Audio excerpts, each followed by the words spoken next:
Salam teman-teman, kami dari kelompok 3 akan menjelaskan betapa pentingnya Bhinneka Tunggal Ika dalam bermasyarakat.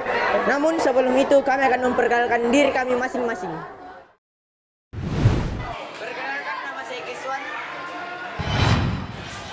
Nama saya Aaron. Kenalkan, nama saya Lilio. Sebagai semboyan negara Indonesia, Bhinneka Tunggal Ika sangatlah penting untuk menjaga persatuan dalam keberagaman Indonesia. Namun, sepenting apakah Bhinneka Tunggal Ika di tengah keberagaman masyarakat Indonesia?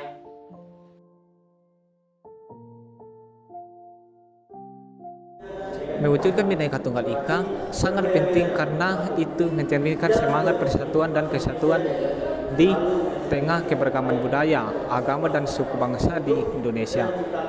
Ini memperkuat identitas nasional, mendorong toleransi, dan memperkuat fondasi negara sebagai negara demokratis yang berlandaskan keberagaman. Bhinneka Tunggal Ika yang berarti berbeda-beda tapi tetap satu adalah prinsip penting bagi Indonesia karena menggarisbawahi nilai persatuan dalam keberagaman.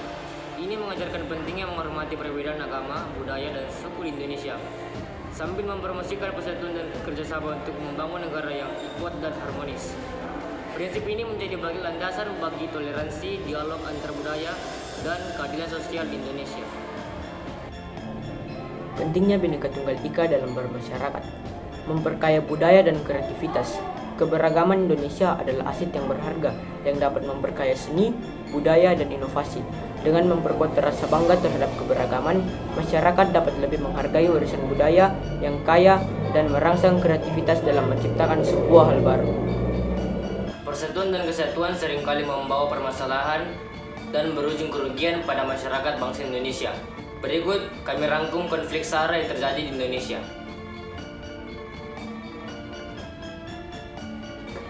Adonara. Pada Kamis 5 Maret 2020 di Desa Sanosi, Kabupaten Flores Timur, Adonara, Nusa Tenggara Timur, NTT. Tawuran antar suku Lamatokan dan kuat legal dipicu oleh sengketa tanah di Desa Baubage, Kabupaten Flores Timur, NTT, yang berujung pada perang suku dengan 6 orang meninggal dunia pada Kamis 5 Maret 2020. Pemerintah setempat sudah berulang kali mencoba untuk memfasilitasi penyelesaian konflik tanpa berhasil. Kalau dari saya, upaya yang perlu dilakukan itu untuk mengalah saja. Jangan sampai hanya karena satu sengketa tanah dapat menyebabkan konflik hingga memakan korban jiwa. Jadi lebih baik mengalah saja. Nautilus Pigai disamakan dengan gorila. Pada Minggu 24 Januari 2021, Ambroncius Nababan mengupload foto Nautilus Pigai dengan seekor gorila disertai komentar soal vaksinasi. Setelah itu, pada 25 Januari 2021, Nababan mengklarifikasi tentang hal tersebut. Kritikan itu diunggah dalam akun Twitter miliknya. Kata Nababan dalam akun Twitter, "Edodoe pace, vaksin ko bukan Sinovac, tapi ko saudara bilang vaksin rabies." Orang yang terlibat dalam masalah ini adalah Ambroncius Nababan dan Nautilus Pigai. Upaya agar tidak terjadi lagi adalah menyelesaikan masalah lewat jalur hukum dan lebih mengedepankan rasa persatuan dalam perbedaan.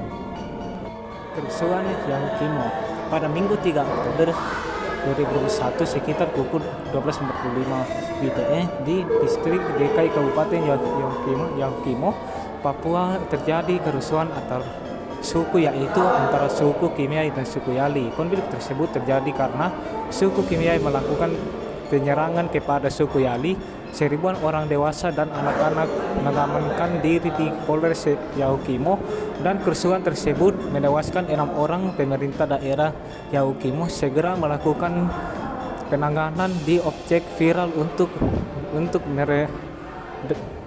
meredakan kerusuhan Yahukimo, menyelesaikan konflik yang sedang terjadi dengan cara melakukan penanganan agar konflik tidak terjadi lagi, meluangkan waktu untuk dengan belajar dengan baik.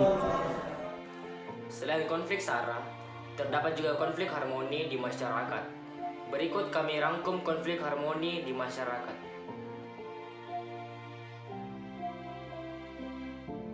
Permasalahan apa yang terjadi? Yaitu kesetaraan gender di Sulawesi Selatan mencakup kekerasan bagi para perempuan, diskriminasi dalam pendidikan, dan pekerjaan serta stereotip gender yang membatasi aspirasi individu. Perempuan dan gadis-gadis di Sulawesi Selatan menjadi kelompok yang paling terpengaruh oleh permasalahan tersebut.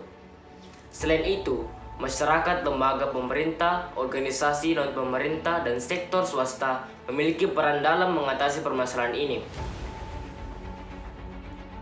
Permasalahan ini terjadi di seluruh Sulsel, baik perkotaan hingga pedesaan.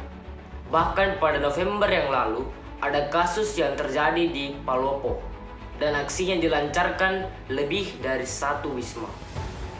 Terjadi pada November 2023. Lebih tepatnya saya kurang tahu pada hari apa. Mengapa?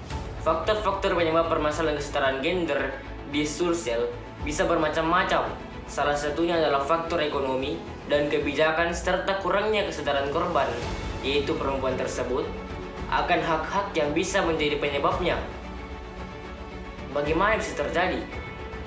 Siswi SMP berusia 16 tahun diperkosa 8 orang temannya yang sama-sama duduk di bangku SMP. Ada 9 pelaku yang dilaporkan. Satu pelaku tidak melakukan tindak pemerkosaan. Hanya datang saja, mereka melancarkan aksinya lebih dari satu kali di 2 wisma di kota Palopo. Mereka menjalankan aksi tersebut karena penasaran.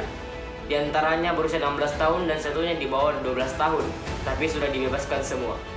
Upaya yang perlu dilakukan yaitu pendidikan dan kesadaran menghormati terhadap hak-hak individu dan penolakan terhadap kekerasan seksual. Yang kedua, penguatan penegakan hukum, peningkatan perlindungan hukum bagi korban pemerkosaan dengan memperkuat undang-undang yang melindungi hak-hak perempuan serta memberi sanksi pada para pelaku kekerasan seksual.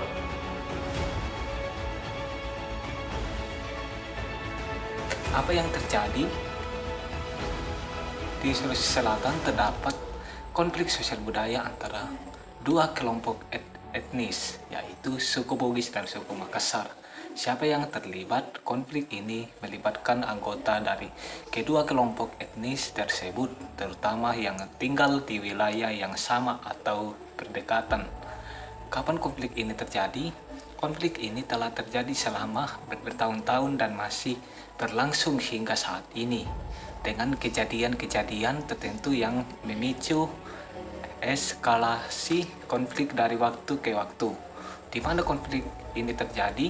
Konflik ini terutama terjadi di wilayah Sulawesi Selatan, terutama di daerah-daerah dengan konsentrasi penduduk yang tinggi dari kedua suku tersebut. Mengapa konflik ini terjadi? Konflik ini sering kali dipicu oleh persaingan ekonomi, politik, dan penentuan batas wilayah antara kedua kelompok etnis tersebut, serta faktor sejarah dan identitas budaya yang berbeda.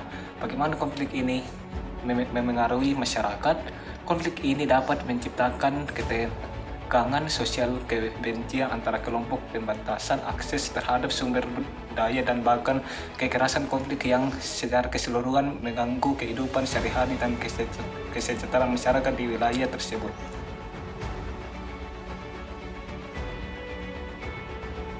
Apa yang terjadi? Permasalahan ekonomi yang pernah terjadi di Sulawesi Selatan meliputi kendala dalam sektor pertanian, kurangnya diversifikasi atau strategi perusahaan untuk mengurangi risiko, tingginya peningkatan pengangguran dan kemiskinan. Siapa yang terlibat? Permasalahan ini mempengaruhi berbagai kelompok masyarakat Sulawesi Selatan, termasuk petani, pekerja di sektor pertanian, dan masyarakat.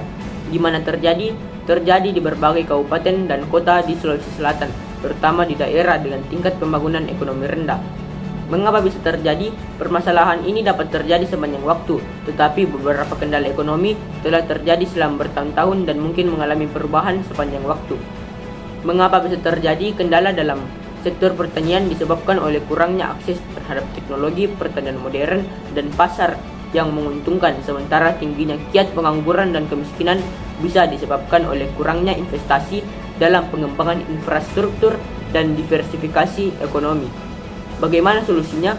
Solusinya melibatkan peningkatan pendidikan pertanian, akses terhadap modal dan teknologi, diversifikasi komoditas, pengembangan infrastruktur, dan pengembangan pasar lokal dan internasional. Upaya yang pertama, program latihan pertanian. Untuk para petani dapat mencakup teknik bertani modern, manajemen usaha pertanian, dan lain-lain, dapat mengetahui petani dan meningkatkan produktivitas dan keberlanjutan usaha. Yang kedua, pengembangan infrastruktur pertanian. Pengembangan infrastruktur yang memadai akan membantu memfasilitasi transportasi hasil pertanian ke pasar dan lain. Saat kita menghormati perbedaan dan menjunjung tinggi semangat Bhinneka Tunggal Ika, kita juga mengukuhkan fondasi persatuan dan kesatuan yang menjadi kekuatan utama dalam menghadapi berbagai tantangan di masa depan. Mari kita renungkan bahwa dalam keberagaman terdapat kekuatan yang besar, dan dengan menjunjung tinggi Bhinneka Tunggal Ika, kita dapat bersama-sama membangun masa depan yang lebih baik bagi bangsa dan negara kita. Mari kita semua menjunjung tinggi semangat Bhinneka Tunggal Ika yang mengajarkan kita untuk menghargai perbedaan dan merangkul keberagaman sebagai kekuatan kita bersama. Sekian dari video kami. Sekian dari video kelompok kami. Jika ada salah kata mohon dimaafkan, dan semoga bermanfaat. Tuhan Yesus memberkati. Terima kasih.